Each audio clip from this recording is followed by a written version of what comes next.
HDJBox vous permet de réaliser des états des lieux en tant que huissier de justice ou administrateur de biens.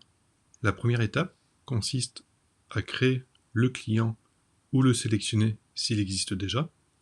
Vous pouvez ensuite lister les biens du client, le créer si c'est un nouvel appartement ou maison, ou le sélectionner. Le bouton en haut à droite vous permet d'accéder à la liste des constats déjà réalisés. Lorsque vous créez un nouvel état des lieux, les données de l'état des lieux précédent sont reprises, ce qui vous évite de tout ressaisir. Pour créer un nouvel état des lieux, cliquez sur le bouton « Plus état des lieux », sélectionnez le type de constat et le requérant, état des lieux entrant ou sortant, à la demande du propriétaire ou du locataire, et vous pouvez indiquer si le requérant est le propriétaire ou si c'est le mandataire du propriétaire. Indiquez enfin si c'est un état des lieux en tant que huissier de justice ou administrateur de biens. Sur la partie gauche, le menu reprend les différentes étapes de l'état des lieux. Les informations générales, les intervenants, les différentes pièces, les clés, compteurs, remarques, nouvelle adresse du locataire et la signature. Vous allez tout d'abord pouvoir indiquer toutes les informations générales de l'état des lieux, à savoir la référence, la date. Si les pièces sont distribuées sur plusieurs étages, vous pouvez indiquer le nombre de sous-sols et le nombre d'étages. Indiquez ensuite l'état général du bien. Cela vous permettra, comme pour un logement neuf, que tous les éléments et descriptions que vous ajouterez seront par défaut neufs. Indiquez ensuite les émoluments, soit en cliquant dans le cadre pour saisir manuellement le montant, soit à l'aide du menu déroulant. À cette étape, vous pouvez enfin indiquer si les photos seront incluses dans le constat ou annexées à la fin du document. La seconde étape consiste à indiquer les intervenants. Sélectionnez tout d'abord l'huissier qui réalise l'état des lieux. Si vous êtes clerc habilité au constat, vous devez sélectionner le clerc habilité au constat et l'huissier de justice qui contresignera le document. Indiquez ensuite le nom des propriétaires, des locataires. Pour cela, vous pouvez cliquer sur le bouton plus intervenant et retrouver tous les contacts de l'annuaire ou créer une nouvelle fiche à l'aide du bouton plus contact. Une fois la fiche renseignée, cliquez sur le bouton utiliser cette fiche, sélectionnez la nature de l'intervenant si le nom de la société a été renseigné, le contact est ajouté automatiquement. Lors de la création du premier état des lieux, les types de pièces par défaut seront créés automatiquement. Vous pouvez toutefois ajouter une pièce, sélectionner le type de pièce parmi la liste déroulante.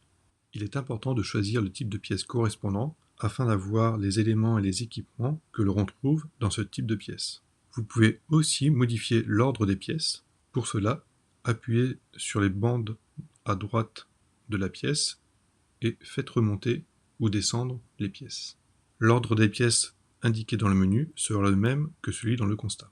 Pour chaque pièce, vous pourrez modifier son nom en cliquant dans le cadre. Vous pourrez prendre des photos à l'aide de l'appareil photo ou récupérer des photos de la galerie. Vous pourrez ensuite décrire la pièce avec les accès, le sol, plinthe, mur, plafond et fenêtre. Pour cela, sélectionnez chaque élément. Dans le menu de gauche, vous aurez une liste de termes déjà préenregistrés dans votre compte. Vous pourrez les modifier, en ajouter ou en supprimer si nécessaire. Sélectionnez l'élément correspondant, indiquez l'état de cet élément.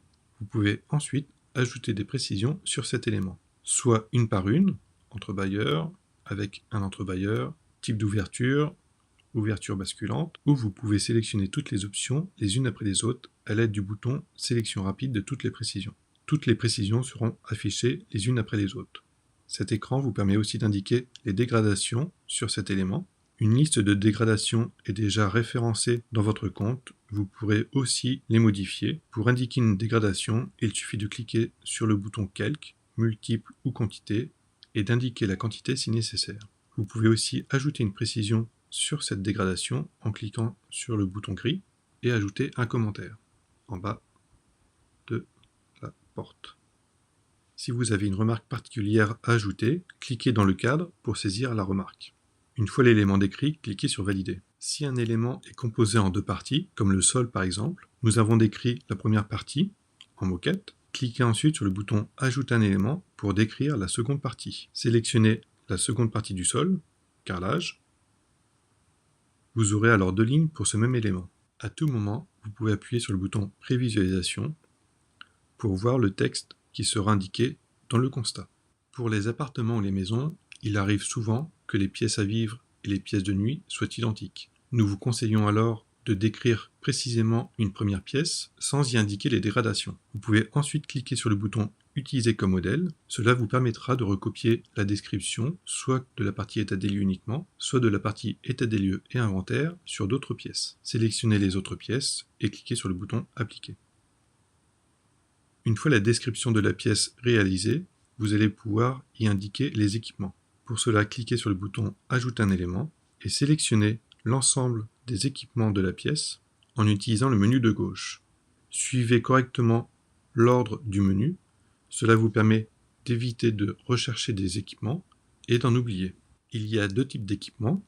Les équipements simples comme une prise électrique ou un radiateur et les équipements qui peuvent avoir des accessoires comme une baignoire.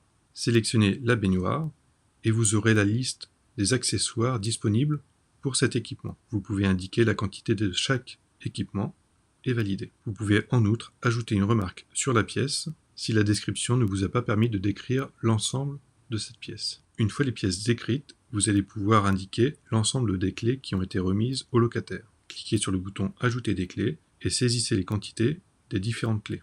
Si nécessaire, vous pouvez apporter des précisions sur chaque clé. Vous pouvez indiquer le numéro de la clé, la marque, ainsi qu'une remarque. L'étape suivante vous permet d'indiquer les relevés des compteurs. Si le compteur n'est pas listé, vous pouvez cliquer sur le bouton « Ajouter un compteur » et sélectionner le compteur dans la liste. Dans le détail du compteur, vous pouvez indiquer le numéro, l'emplacement, ce qui vous évite de le rechercher la fois d'après, et d'indiquer le chiffre du compteur. Vous pouvez ensuite ajouter une remarque générale au constat et y annexer des documents à l'aide de l'appareil photo ou de la fonction scanner de l'application. L'écran suivant vous permet d'indiquer la nouvelle adresse des locataires et il vous suffit de cliquer sur le cadre pour signer directement sur l'iPad. L'appui sur le bouton récapitulatif vous permet de générer automatiquement le constat. Vous pouvez l'envoyer directement par mail au client en appuyant sur le bouton Envoyer email.